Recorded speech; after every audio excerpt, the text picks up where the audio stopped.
Anda sedang mendengarkan suara profetis dari para nabi, hambanya John Patrice Vanggidai, Penatua Jemaat Victory Life Community Kupang.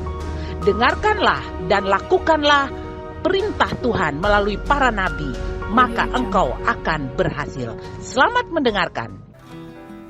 Baik, sore ini saya akan mengajar tentang ajarlah saya berdoa. Katakan, ajarlah saya berdoa. Tema kita sore ini tentang belajar berdoa. Nah, saudara yang kasih, kita baca nanti di dalam Lukas 11 ayat 1, dipersiapkan. Di Lukas 11, di belakang-belakangnya itu, atau di depannya, bukan di depan, di belakangnya. Lukas 11 ke belakang itu 10, 9 dan seterusnya. Di sana ada peristiwa-peristiwa yang besar, yaitu Yesus membangkitkan orang mati, Yesus menyembuhkan orang sakit, Yesus memberi makan 5.000 orang, dan lain-lain mujizat. Dan saudara baca di sana. Nah, apa yang terjadi kalau waktu itu saudara ada di sana? Saya ada di sana.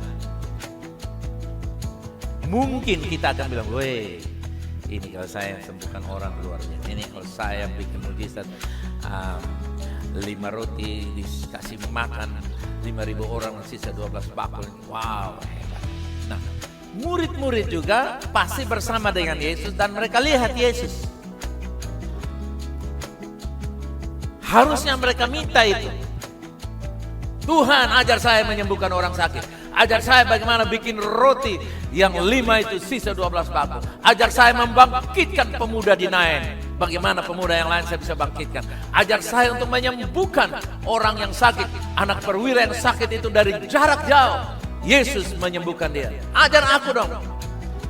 Ternyata dalam Lukas 11 ayat 1, apa yang terjadi di sana kalau saudara baca? Pada suatu kali, Yesus sedang berdoa di salah satu tempat. Ketika ia berhenti berdoa, berkatalah seorang dari murid-muridnya kepadanya, Tuhan, apa dia bilang? Ajarlah kami berdoa sama seperti yang diajarkan Yohanes kepada murid-muridnya. Ternyata, saudara yang kasih, setiap tokoh dan pemimpin ada cara berdoa. Tetapi kali ini murid-murid tidak ingin supaya mereka berdoa seperti yang diajarkan oleh Yohanes kepada murid-muridnya, tapi mereka meminta setelah mereka lihat Yesus berhenti berdoa, mereka tidak bilang, Yesus ajarlah kita untuk menyembuhkan orang sakit, menyembuhkan orang mati dan sebagainya. Justru mereka minta diajar untuk berdoa. Saudara lihat. Saudara baca di ayat-ayat ini. Petrus dan murid-murid yang lain tidak pernah minta untuk Yesus ajarkan mereka bikin mujizat. Yesus bilang, pergi dan bangkitkan orang mati. Pergilah sembuhkan orang sakit. Amin, saudara. Amin. Pergi dan usir setan-setan. Injak kalajengking. Kalau kamu minum racun maut, kamu tidak akan saudara kasih. Tetapi Yesus kali ini diminta oleh murid-muridnya untuk ajarkan mereka berdoa. Kenapa? Karena mereka melihat Yesus melakukannya. Dan ternyata mereka punya kesimpulan. Oh, kenapa dia bikin mujizat? Kenapa dia bisa bikin roti jadi banyak? Pasti karena dia berdoa. Pasti karena dia berdoa nih. Lalu mereka bilang apa tadi? Yesus, ajarlah kami. Kenapa? Karena bukan sekedar doa sama dengan Yohanes, murid-murid Yohanes saja. Tapi ada sesuatu desakan lain yang mempengaruhi mereka agar mereka terdorong untuk meminta doa. Jadi saudara kekasih, poin ini adalah ini. Berdoa perlu diajar. Seringkali orang mengalami ketidakintiman dengan Tuhan karena apa? Dia adakan pendekatan dengan Tuhan, dia memakai apa? Saya ini belum sempurna, saya masih merokok, saya masih jengkel, saya ini masih marah-marah, saya masih bersungut-sungut alias foto-foto, saya ini masih sakit hati. Nah, karena saya masih jengkel, masih marah, masih minum, masih merokok, masih banyak hal, maka saya tidak bisa intim dengan Tuhan. Keliru. Saya ajarkan saudara ini. Semakin engkau rasa keterpurukan karaktermu dengan Tuhan, intimlah dengan Tuhan. Karena keintiman dengan Tuhan membawa charge, membawa pengaruh dalam hidup saudara. Apa yang terjadi kalau HP-mu sudah off? Saudara, mama ini HP off, jangan charge lah, kasihan. Nanti tunggu kapan dia sudah kuat, baru saya charge, begitu?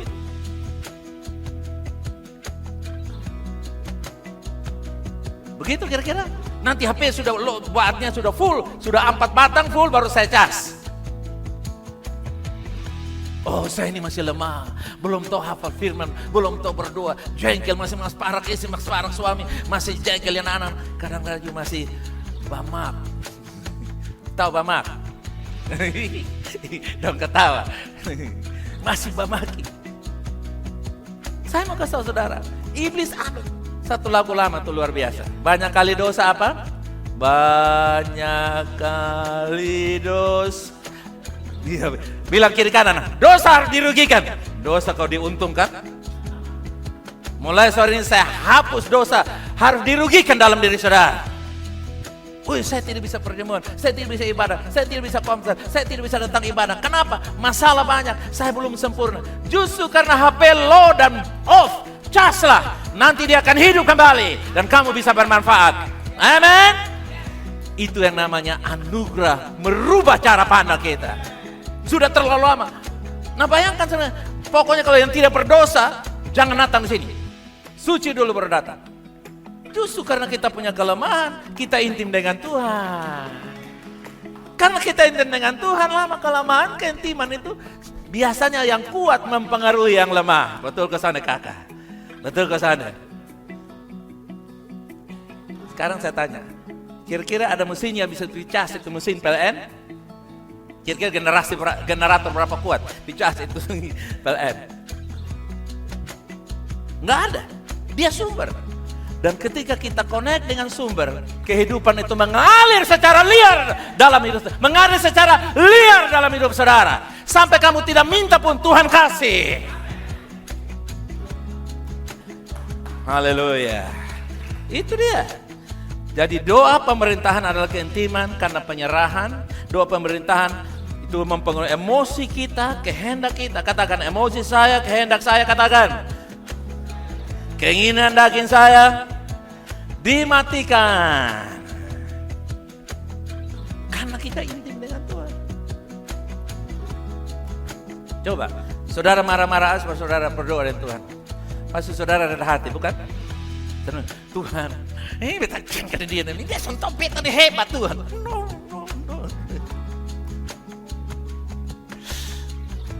Tidak mungkin. Ketika engkau sadar engkau berdosa, engkau datang pada Tuhan, engkau akan merendahkan diri serendah-rendah. Karena engkau sadar. Nah, berjanji, Tuhan, pokoknya besok mau marah-marah lah. Berikan kepada saya kekuatan untuk marah-marah. Ternyata waktu dia keluar, malaikat bilang, supaya engkau mendapatkan kekuatan jangan marah-marah. Harus ada ujian untuk marah-marah. Nah, saudara yang kasih, doa juga merupakan kita dikontrol oleh kuasa kasih karunia, dikontrol sepenuhnya oleh roh kasih karunia. Coba katakan, dikontrol sepenuhnya oleh roh kasih karunia. Katakan. Yes. Itu dia. P yang ketiga, yaitu penyediaan. Masih di Lukas 11. Tadi saya sebut Matius 10. Matius 6, sekarang kita lihat Lukas 11. Masih tetap Lukas 11, bilang apa? Di ayat-ayat berikutnya tadi itu, saudara perhatikan baik-baik. Lukas 11 bilang apa setelah itu? Bilang apa? Dia bilang, berikanlah kami setiap hari makanan kami yang secukupnya. Dengar saudara, dengar. Seringkali kita pikir, Tuhan berikanlah makanan kami yang banyak, apa? Tempe, tahu, kuah kacang merah, sambal terasi, ikan kering, udang, apalagi nasi goreng seafood, martabak telur, apalagi saudara. Wih, waktu saya omong,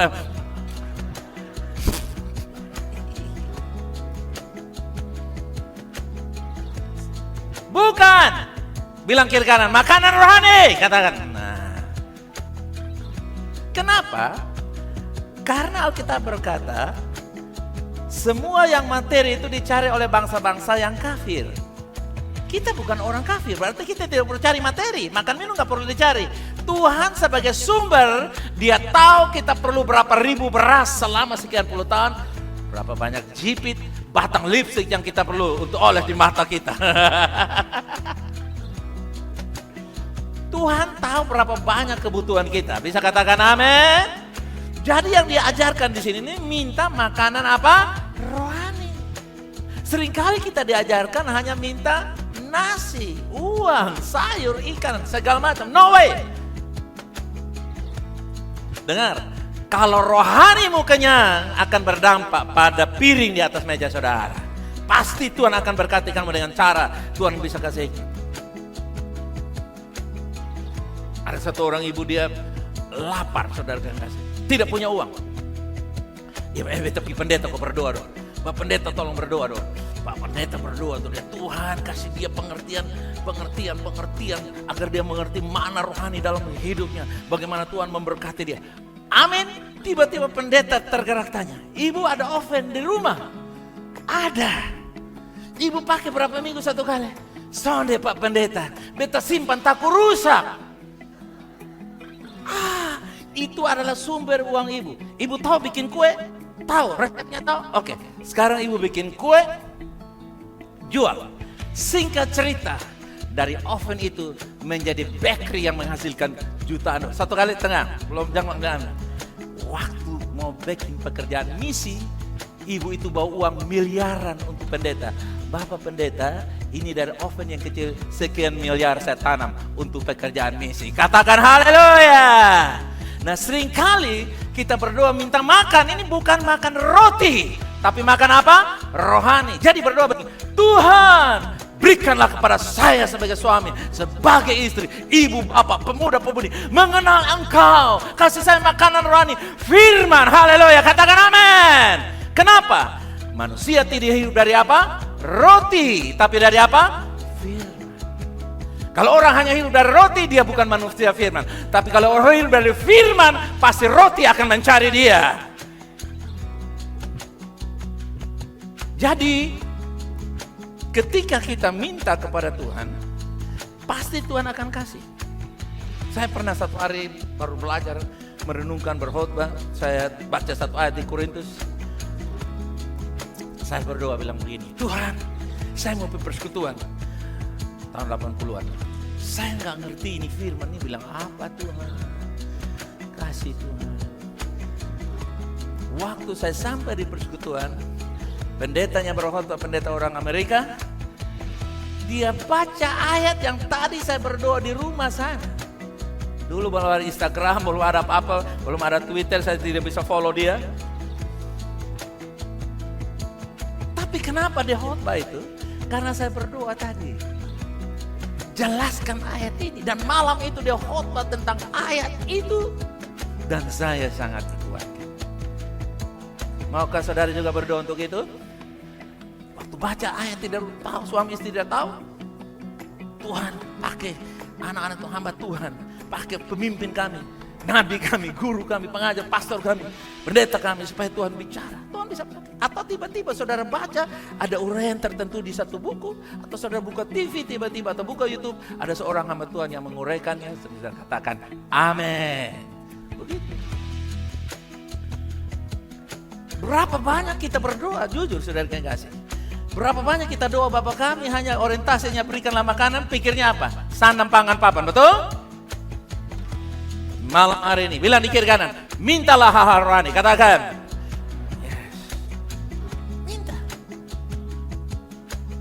Makanya kita bersyukur dengan doa-doa puasa ini, kita punya rohani dikenyangkan. Amin. Kita diberikan pewahyuan-pewahyuan. Itu tadi saya dapatkan. Kalau doa kita tidak seperti yang Yesus doa kita seperti yang orang lain berdoa. Nah, saudara tahu, ketika kita mengizinkan damai sejahtera Tuhan menguasai hati dan pikiran kita, maka saudara yang kasih P yang berikut itu adalah tadi, yaitu persediaan dalam kerajaan Allah, makanan rohani. Yesus adalah roti surgawi itu dari firman Tuhan. Kita minta kepada Dia. Lalu saudara yang kasih, ayat yang berikut ini luar biasa. Penyediaannya apa? Selanjutnya ayat yang keempat bilang apa? Baca kuat, ayat 4 bilang apa? Ampunilah kami akan kesalahan, ampunilah kami akan dosa kami, sebab kami pun mengampuni. Betul ya saudara? Amin, saudara, amin, amin toh? Dan ampunilah kesalahan, ampunilah kami akan dosa kami, sebab kami pun tidak mengampuni setiap orang yang bersalah kepada kami.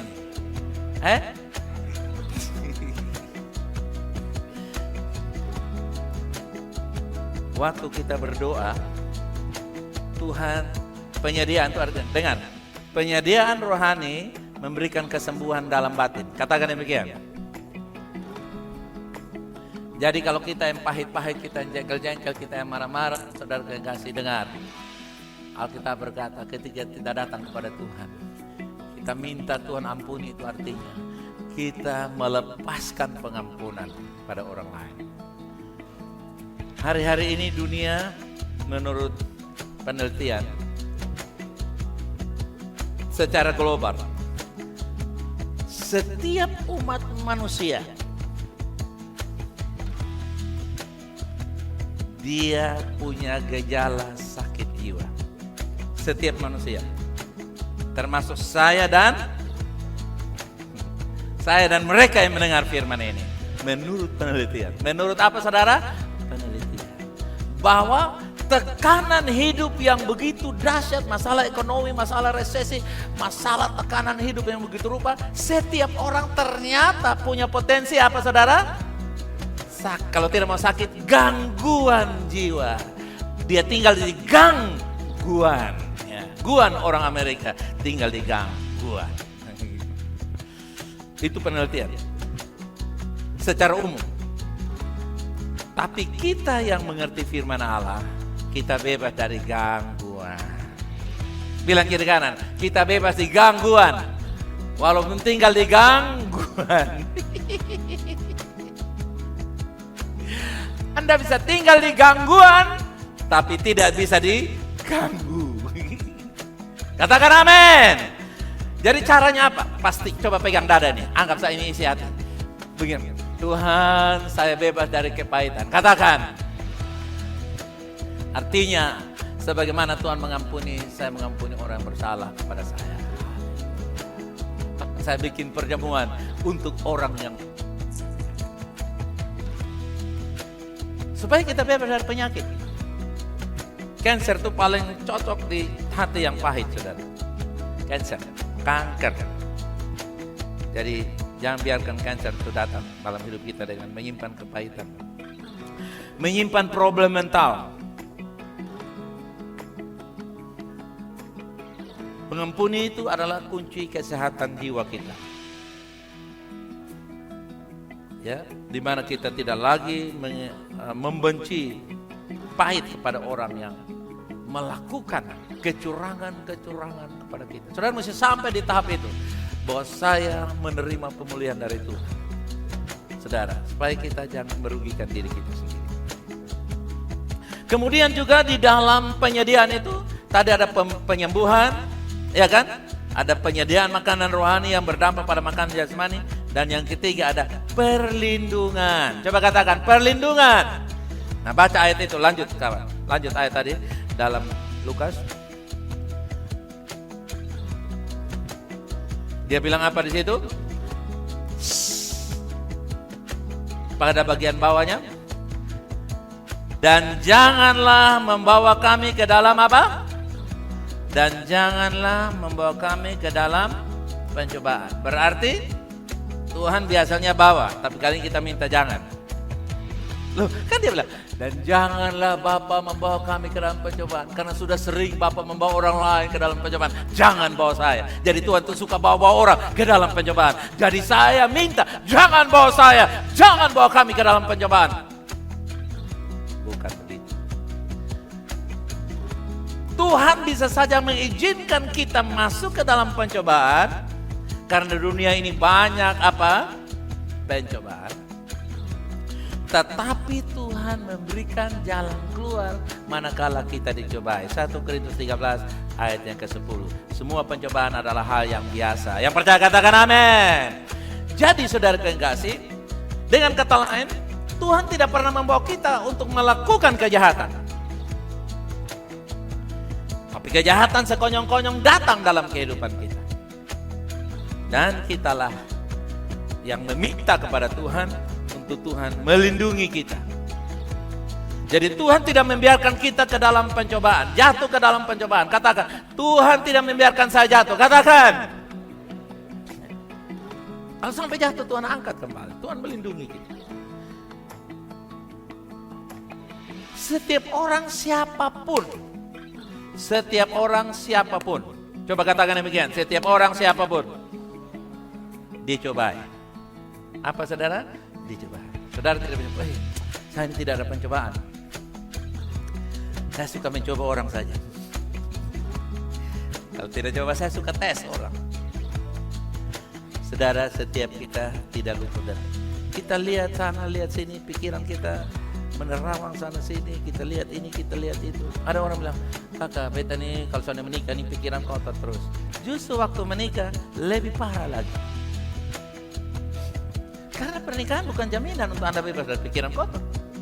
Tuhan saya ini miskin, kasih saya kaya. Punya banyak uang tidak berarti Anda bebas dari keinginan orang lain. Tidak. Karena yang melepaskan kita bukan istri, bukan suami, bukan uang. Tapi yang melepaskan kita adalah Tuhan sendiri.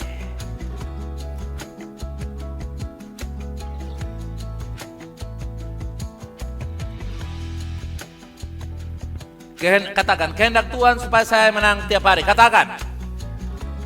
Itu adalah kehendak Tuhan. Menang dari kebiasaan-kebiasaan buruk. Kebiasaan buruk macam-macam. Saya laki-laki, perempuan, kita punya kebiasaan buruk dalam hal-hal tertentu. Masturbasi, onan, hal-hal dan kebiasaan buruk lain.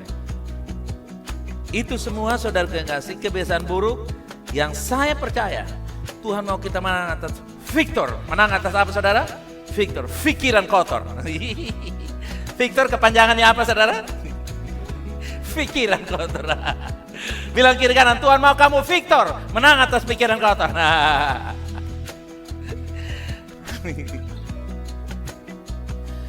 Supaya apa? Kita bisa doa yang efektif.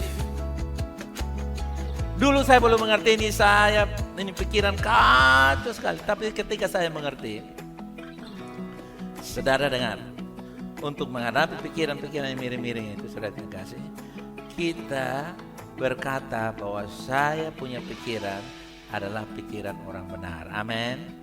Jangan Anda ladeni pikiran-pikiran. Burung tuh kalau lewat di atas biar aja. Kalau dia turun di atas kepala saudara baru saudara usir. Tapi kalau hanya dia di atas-atas, itu kamu punya dunia. Jangan kata lain katakan, saya manusia rohani. Katakan, saya memiliki pikiran Kristus. Berarti kalau ada pikiran daging yang bukan rohani, yang bukan dari Kristus, itu bukan kamu. Jangan layani. Amin saudara. Kenapa? Karena kalau kita semakin layani, coba begini. Oke. Jangan pikir gajah. Yang muncul ular, betul? Yang muncul apa? Nah, makanya dia pikiran kotor itu jangan ditengking. Saudara bilang, katakan, saya manusia rohani, orang benarnya Allah, memiliki pikiran Kristus. Itulah saya. Dan memang Tuhan lihat saudara begitu. Tuhan tidak lihat saudara punya pikiran kotor. Tuhan melihat Yesus dalam diri kamu yang menebus kamu. Kalau Tuhan melihat dosa-dosa kita, mengapa darah Yesus tertumpah dan dikatakan darahnya menyucikan dosa saya dulu, hari ini, dan selamanya? Tidak berlaku kalau begitu. Tuhan itu konsekuen. Sekali dia bilang melupakan dosamu, Tuhan melupakan itu selama-lamanya. Makanya ada perbedaan dengar Bapak. Ada tabur tuai, itu soal uang. Baca baik-baik. Tabur tuai. Tetapi perbuatan manusia bukan menuai, menanggung akibat. Akibat merokok, jantung dan impoten dan kanker. Karena lobang di sini ada tuh, di kita punya itu ada lobang di sini, ada dia pakai mainan apa di sini. Itu konsekuensi dari merokok. Bukan menuai karena merokok. Dengar, di dalam Yesus kita sudah tebus dari segala upah dosa. Ada yang katakan amin? Segala upah dosa sudah ditebus. Itu artinya dalam diri kita tidak lagi tuntutan. Hukum karma tidak berlaku lagi. Hukum tabur tuai tidak berlaku lagi. Yang berlaku adalah konsekuensi akibat. Coba katakan akibat. Akibat dia kikir. Dia tidak punya apa-apa. Orang lain tidak bantu dia. Dia tidak menikmati berkat Tuhan. Dia tidak menikmati hidup. Akibat dari makan sembarangan, darah tinggi, jantung, gula, darah, tikam, sesak, muntah, kaki kram, mulut kram, semuanya kram habis. Karena apa? Konsekuensi. Nah, seringkali saudara kasih, begitu kita berbisnis, kita rugi, kita bilang, Tuhan ini sudah upah dosa, apalagi gue main rugi ini. Tuhan bilang itu bukan upah dosa anak. Kau tidak tahu cara berbisnis. Makanya kamu jangan pakai modal banyak dulu. Mulai sedikit-sedikit. Belajar dari orang yang sukses supaya kamu tahu cara main. Supaya kamu jangan dirugikan. Kalau tidak nanti kita begitu rugi, dia bawa nasar di gereja, Bapak pendeta tolong dong, usir setan rugi dari saya punya bisnis. Setan bilang lu yang tahu bisnis, Bapak bilang beta yang rugi. Yang mengerti sampai bisa katakan jelas. Kalau tidak nanti apa? Kita cari orang di mana berdoa. Tolong berdoa kau tengking tempala ini setan iblis yang bawa saya rugi. Dengar, kita mesti paham soal tabur tuai dan akibat dari perbuatan. Akibat dari langgar jalan tanpa lihat, kena tabrak. Kita nggak bisa bilang Tuhan maha baik. Saudara bilang Presiden Jokowi baik. Oke, sekarang kalau memang saudara percaya Jokowi baik, pas tronton dari sana saudara lewat, baru bilang Jokowi baik. Mati. Kenapa? Karena kebaikan Jokowi harus diterapkan dengan ketaatan, berlalu lintas. Jangan nyebrang kalau auto datang, atau jangan lampu merah tuh jangan ambil gas. Itu Ren. Saudara bisa tangkap sampai di sini? Nah ini saya bertahun-tahun saya tunggu waktunya, dan ini saya lepaskan malam hari. Ya saudara tahu. Kenapa? Kalau tidak nanti banyak orang Kristen tuh, dorang bikin tim doa tuh sebagai dukun. Cari. Wih, beb motornya orang son sewa. Tolong bapak tolong urapin motor ke orang sewa. Kenapa orang son sewa? Karena lu taruh di rumah, lu son pakai orang taruh di dalam, kau bersaing. Kamu yang tidak tahu the business law, hukum bisnis apa. Kamu tidak tahu cara main, cara bisnis. Makanya rugi melulu. Baru bilang setan rugi, bilang yang lebih jahat lagi ada orang suang gebetan, ada orang kasih levi betan. Memang saudara kasih, ada bagian-bagian tertentu dalam ini yang saya sebut ini pencemaran rohani. Apa saudara?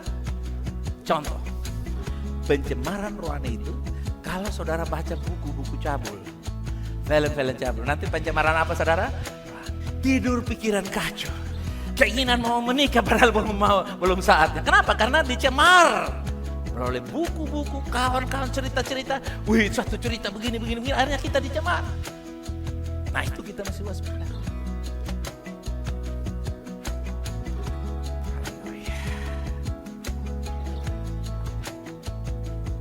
Jadi ketika kita berbicara soal jangan membawa kita ke dalam pencobaan, ini sebuah diskusi yang kita mesti memahami dengan baik. Supaya kita jangan sampai salah mempersepsi Tuhan. Kenapa? Karena orang yang tidak dapat persepsi yang benar, mereka beranggapan Tuhan tuh, perhatikan, Tuhan tuh seperti orang yang seram, pegang tongkat di tangan. Tiba-tiba kita masalah, Aaron, apa yang kau buat itu, Aaron? Oh Tuhan, saya ada emas parang itu suatu Tuhan. Tuhan gak begitu, kakak. Tuhan dalam kelembutan anugerahnya mendidik kita agar tidak melakukan hal-hal yang memalukan Tuhan. Anugerah selalu merubah kita dengan cara dari dalam. Amin, saudara. Karena itu kalau orang tidak punya kesadaran dari dalam, dari luar, karena manusia, nanti dia berubah. Hanya di depan manusia. Kelihatannya anak baik-baik. Tapi kalau di sekolah merajalela. Di rumah dia biasa. Sama juga. Ini laki-laki ini bagai. Ini suami ini kalau bukan baik, kalau belakang. Ini istri juga itu ini semua. Kenapa? Karena kita berubah dari dalam. Nah, malam hari ini saya simpulkan bahwa penyediaan Tuhan untuk melepaskan kita dari yang jahat, yaitu dengan kekuatan supernatural. Coba katakan, kekuatan supernatural. Seperti apa